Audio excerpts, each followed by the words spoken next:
It's time to eat. What are you hungry for? Sit down and get ready to consume an abundance of fantasy football knowledge from Ross Tucker and Joe Dolan. Feed me now. I'm starving. On the Fantasy Feast Eatin' podcast.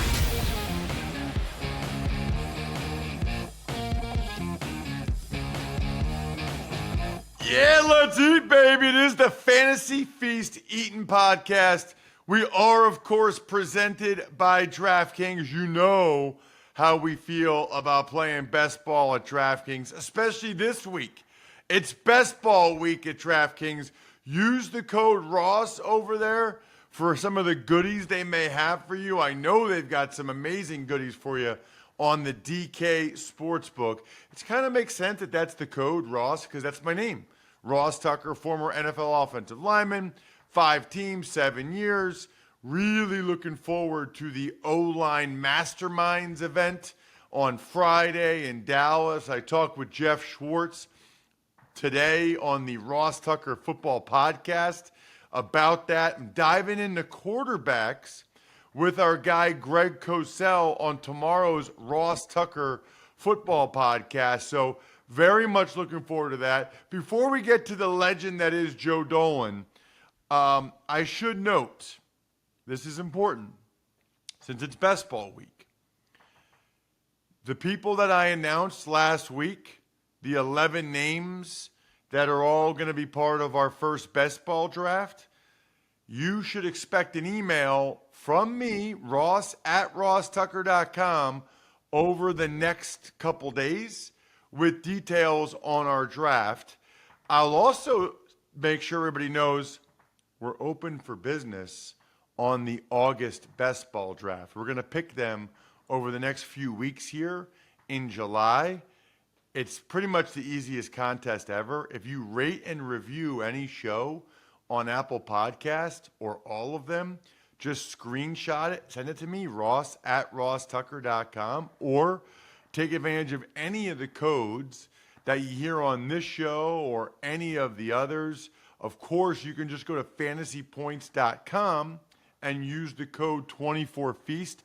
We love best ball. We love best ball drafts. And quite frankly, we love going against listeners like you guys. It makes it fun. Use the code 24feast at fantasypoints.com, which is also where you can find the one and only Joe Dolan at FG_Dolan on social media. Joe, I'm feeling it, man. It's like less than 2 weeks from when most teams report to training camp. Yep. Then we've got, it's less than a month until at least the first preseason game I call for the Eagles, which means it's probably, 3 weeks away from the Hall of Fame game. It's going to be here before you know it, Joe.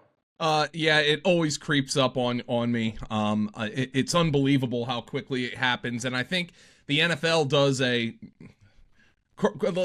you could say a great job, or quite frankly, if you're more of a cynic, you could say an insidious job of just constantly beating into your brain that we're not going anywhere because you got the combine, you got the Senior Bowl, you got free agency, you got the draft, you got the schedule announcement, you got mini camp.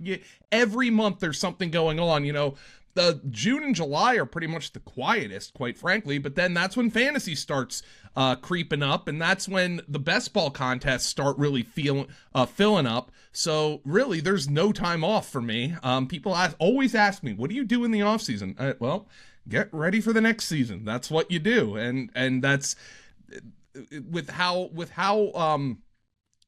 kind of big the fantasy industry has gotten. That's what you got to do, or else you're going to fall behind. Right, there is no other way. And it's funny, it does work out pretty well that after mini camps break in early June, training camps start late July.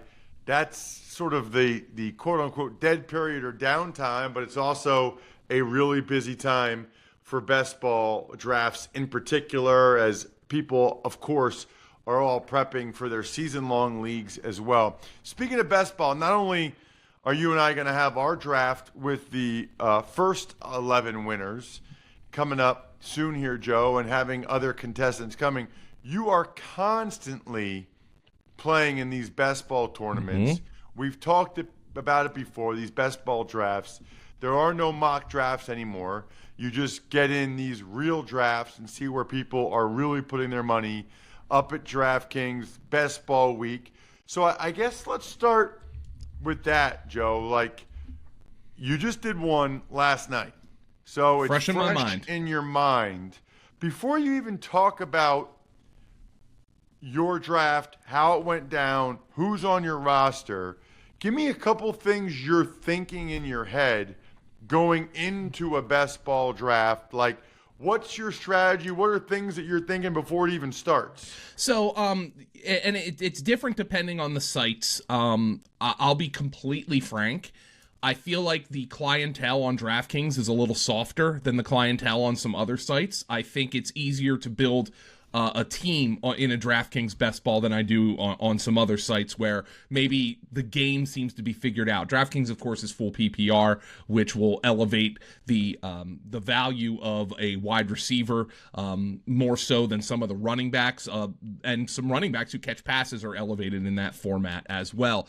Other than that, Ross, I to use the cliche, I let the draft come to me. But in best ball, you kind of have to on some level. At the beginning, you let the draft come to you. These are the best players on the board. This is who I'm going to draft. And then you have to aggressively attack based on the format of the contest you're playing. I drafted this team last night in the Best Ball Millionaire. It's a $20 entry. It's a large field tournament. So what you've got to do is try to increase your chances of winning and scoring maximum points at key intervals, because there's an advancement tournament that advances throughout the playoffs. In tournaments like this, where the playoff weeks are scored differently, or rather I should say are scored separately from the regular season weeks, you need to increase your chances of scoring major points in week 16 and 17. Week 17 stacks are important in this. Team stacks are important. In a total best ball where it's just week 1 through week 17 total points, stacks aren't as important because you just want to get your maximum points. But for this tournament, I want the maximum points at certain intervals to increase my chances of taking down the big prize. Nice. So there's even a lot there that you just said. Mm-hmm. I want to go back to you saying that you felt like the clientele on DraftKings a little softer than on other sites. I do. That have best ball. I mean, Joe, that's good, right? Like, yeah, we want softer. Yeah. We want to be able to get the lineup we want because we want to win. I mean, yeah, you do. I mean, it's almost like you were saying it as a negative. I guess I took it as a positive. No, I wasn't saying that. It was more of an observation. Now, the one thing that will happen is, but you know what? This happens in best ball all the time. Guys make frustrating picks, like of somebody you were targeting or a nonsensical pick. You just kind of have to go with the flow with that. Right, because it's like you thought you'd be able to get a guy later. Yep. And he was a guy that you had high on your list to get later, and some guy who may or may not know what they're doing took him. But then that means somebody else should fall to you, right? Yeah, right. But sometimes that player's not optimal. But like, so what happened was I just let my first few picks dictate what I did the rest of the draft, and in general, I think I did okay. All right, so let's start at the top of the draft. Where are the decisions in that draft or any draft right now, especially this one being full PPR? What are the decisions that need to be made at the top of the draft? What happened in that draft, and do you agree with what they did? So the first round of this draft was pretty chalky for any site, including DraftKings. And you'll find this order to be relatively common, or at least the 12 players taken in the first round, I would venture to guess are the 12 most common players taken in the first round in fantasy football drafts, at least one quarterback fantasy football draft so far this year. I picked 11th, by the way. If I had my druthers, I would not have picked 11th. I don't like picking on the turn, but I actually kind of enjoyed how this team ended up. Christian McCaffrey went first, then CeeDee Lamb, Jamar Chase, Tyreek Hill. You'll see Hill, Lamb, and Chase go in different orders depending on what draft you're in. One of the things that I've been saying on this show and also on my SiriusXM show is the importance, if you're doing a large amount of drafts, of diversifying within a tier. So, for instance, if I had the third pick in every single best ball draft this year, I wouldn't take Tyreek, even though he's my third player, I wouldn't take Tyreek Hill in all of them because I have him, CeeDee Lamb, Jamar Chase, Amon-Ra St. I have them all tiered similarly. Heck, I'd even mix in a Breece Hall and a Bijan Robinson at some point because we're not smart enough to definitively know that I would definitely take this player over this player in a similar tier. For instance, yes, are you taking Christian McCaffrey over Devin Singletary 100 times out of 100 if you have that binary choice? Yes, you are. But are you taking Christian McCaffrey over Breece Hall 100 times out of 100? It's a little bit closer because Breece Hall has some blow-up potential. So those are the decisions that come in for me because I'm doing a large volume of tournaments. But anyway, that's a little bit of a tangent. I have a question on that, Joe. Yes. In particular, like Chase and Hill. Yeah.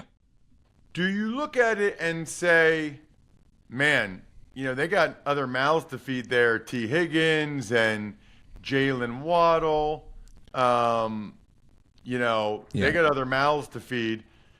I really thought, that CeeDee Lamb would be better. Or do you look at it and say, well, teams can roll all their coverage to CeeDee Lamb. Yeah. And so instead, maybe you're better off having a guy with another receiver. So that's what I'm talking about here. CeeDee Lamb is my second-ranked player. He's my number one wide receiver because I think there's a legitimate chance CeeDee Lamb breaks the single-season reception record this year based on the fact that the secondary targets in Dallas are not anywhere close to the level of the secondary targets in Cincinnati and Miami. But Tyreek Hill, if he's healthy last year, and there's one of your caveats, if he's healthy last year, he probably goes for 2,000 yards. First time ever a receiver would do that. So you do have to weigh that. Jamar Chase, as you said, maybe a little bit more single coverage than CeeDee Lamb gets. Oh, and he's younger than Tyreek Hill. So you have all these different things that you have to weigh. But just getting into this draft in particular, McCaffrey, Lamb, Chase, Hill, St. Brown. All right, there's a guy who's going to catch 100-plus passes. Justin Jefferson, who would be the number 2 pick in any year, except we don't know about his quarterback situation. Puka Nacua goes 7th. Then Bijan Robinson and Breece Hall come off the Brown. A.J. Brown goes 10th. Then it was my turn. I picked 11th, and I really like, if I have a receiver that I feel great about in the first round, I like taking him, and Garrett Wilson was kind of the last of that tier. So I took Garrett Wilson at 11th. The gentleman, or young lady, picking 12th, went running back, which is not a start that you're going to see on other sites very often because it really buries you at wide receiver. But he goes Jahmyr Gibbs and Devon Achane. And then I took a guy who I think has really target competition from only one other player and is, we throw the term generational around, is a generational wide receiver talent in Marvin Harrison. So I took Marvin Harrison in the second round. Whoa. Yeah. That's Joe, very common. That's First very of all, common, by the way. Yeah. That's very common? Yes. You're not Wow. getting... All right, so Marvin Harrison is an early second-round pick in fantasy football. Yes. Drink Labatt Blue Lights with your friend. Live life to the power of we. Always enjoy them responsibly. It's delicious beer. Labatt USA, Buffalo, New York. That's number one. Number two, I got a couple questions. Yeah. First one might be dumb. Okay. Puka's going top 10. Yes. Where's Cooper Kupp going? Are we out on Cooper Kupp? I am not out on Cooper Kupp because Cooper Kupp's cost is pretty appealing. Now, in this draft, Cooper Kupp went in the second round, which is the earliest I've seen him go, to the person who drafted Puka Nacua. So he drafted both of them. That's an interesting strategy. Let me see. He did get Stafford later in the draft, so he went with a Ram stack. So Cooper Kupp is generally available in the third round this year, which I'm in on. I like Cooper Kupp there, but I think people are a little worried about the injuries and the age, which is fair. So anyway, and then most people know this, but this is not a dynasty draft. This is a best ball draft. And Marvin Harrison Jr. is still high second round. He is a high second round pick, yes. And you took him. I took him. Wow. Now, I haven't had a lot of. Would you do that in a regular draft, or are you doing it in best ball because of the upside? I'd do it in a regular draft. That's the cost for him. But by the way, Malik Neighbors also went in the second round of this draft, so there's high expectations for those two guys to produce as rookies. Neighbors in many drafts will typically go in the third round. Like, for instance, in this draft, he went before Brandon Ayuk and Jalen Waddle and Deebo Samuel and Chris Olave. Chris Olave went in the third round of this draft, which is insane. Olave would have been in the mix for me in the second round. He went in the third round, so that was insane value for Chris Olave. I would take all those names that I listed over Malik Neighbors, but Marvin Harrison, I think, has solid quarterback play. His other target competition is Trey McBride, which I love Trey McBride this year, but like, he's the number one receiver. I'm going to play the upside with Marvin Harrison. Wow. Okay. Keep going on the draft. So tell me the rest of the second round. Okay. So I took Marvin Harrison. Drake London goes off the board very next. You're paying up for Drake London and the expectation that the Falcons are going to air the ball out this year, because Drake London's never finished as a top 30 fantasy receiver. He's now going off the board as a top 10 fantasy receiver. Nico Collins, that's a tiny bit early for Nico Collins, in my opinion. Then Saquon Barkley, Cooper Kupp, that's the earliest I've seen Kupp go. Devontae Adams, Malik Neighbors, Kyron Williams, Brandon Ayuk, Jonathan Taylor, incredible value. The guy who picked second started CeeDee Lamb JT, which is awesome. And then Jalen Waddle goes in the end of the second round. That's also a very good value for the gentleman who took Christian McCaffrey first overall. You know, I know we're talking mainly fantasy here, but just hearing, Joe, how high Puka Nacua, Cooper Kupp, Kyron Williams, Stafford are going. Yeah. Well, Stafford's not going early, by the way. Stafford is going really. Stafford, there's a disconnect with Stafford because he has all these teammates going super early. Well, if all these teammates are going super early, you know, Puka Nacua, Cooper Kupp, and Kyron Williams are all off the board generally by the end of the third round. Doesn't that suggest that Matthew Stafford's going to have a good year? So there's a little bit of a disconnect between Matthew Stafford's ranking and that of his teammates. And that's all just because he doesn't run.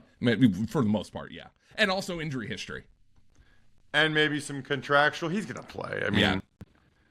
Injury history right, is what I would be concerned about, yeah. So let's not go through every pick of the whole draft, but tell me, like, who you got the next couple rounds and who you were deciding between and why you picked them. Okay, so in the third round, I took Josh Allen. I took the first quarterback off the board in this. Generally, in a redraft, I won't be the guy who does that, but in best ball, you need multiple quarterbacks, and having an elite quarterback really helps. DJ Moore and Devontae Smith went off the board the two picks before me. I probably would have taken one of those two if they were available to me. But Josh Allen is interesting because now I wasn't able to do it in this draft, but he has cheap stacking partners on his team. But also, my first round pick was Garrett Wilson. Who plays in week 17? The Jets and the Bills. If that game's a shootout, Josh Allen and Garrett Wilson are both going to have big games, and that could potentially elevate me to a high prize in week 17. Hold on a second, Joe. Was that a conscious decision? Yes, it was. To have a Josh Allen, Garrett Wilson week 17 stack? Yes, it was. Wow. Yeah, so you have all the schedules in front of you. I mean, let me tell you, teammates, but stacking guys in same games that might be a shootout. That's like next level. And like, you can even go deeper into the weeds and do a week 16 stack if you can't, because you have to advance in week 16 too. It's not the first thing that comes to mind, but it helps break ties for sure. Now, is there a chance, Joe, that you're overthinking it a little bit? If you're like thinking a week 17 game might be a shootout, so let me get two guys in that game. Well, it can. I mean, because I believe last year, the week 17 game, it was either the Bills and the Bengals or the Chiefs and the Bengals. And there were some injuries. But you have to try to separate yourself from the field in some way, shape, or form. So, and the way to do that in best ball is also, we talk in DFS about ownership, right? And rostership and trying to diversify your lineup into something that other people might not have. Well, in best ball, you can strategically reach on players ahead of ADP because it'll make your team more uncommon. You don't want to draft just based on ADP in best ball in these large field tournaments because you don't want to have a dupe lineup. So in this, like, creating these stacks and trying to overload might be one way to kind of do that. Got it. Okay. Talk to me about fourth, fifth. I need a running back on this team. My favorite fourth-round running back target is Isaiah Pacheco. He was an underrated bell cow at the end of last year, so I took Isaiah Pacheco. I took him in the fourth round of this draft. The fifth round, I take Chris Godwin. There's been a lot of talk that he's going to play the Cooper Kupp role in Liam Cohen's offense. I think he'll play way more out of the slot. I love that. So he's my third receiver on this team. My fourth receiver was in the sixth round. That's Calvin Ridley. I just thought there was good value on Calvin Ridley at that spot. In the seventh round, my fifth receiver is Deontay Johnson, who I think is going to come in and lead the Panthers in targets. Oh, by the way, what did I just do? Oh, look, Dolan created another Week 17 game stack because the Panthers play the Buccaneers. So I have a little Panthers-Buccaneers correlation as well. I kept it going with the Panthers. This is going to be a theme from this draft. I took Jonathan Brooks in the eighth round to be my number 2 running back. And this is going to be a theme you're going to see with this team. I have Isaiah Pacheco and a hell of a lot of rookie running backs.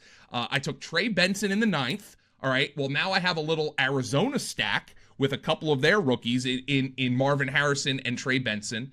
I actually took way too many rookies on this team. We'll see how that works. Yeah, tell me what's the logic there. It's just potential upside. That's all. I wasn't trying to load up on rookies. I just ended up taking a lot of them because I like them at ADP. The idea being one of them will probably hit. Yeah, well, especially later on in the year, I feel like rookies can do a good job. Like one of these rookie running backs is going to hit, if not multiple of them. But one of them will hit. It's just a matter of hoping I got the right one. I drafted 4 rookie running backs on this team.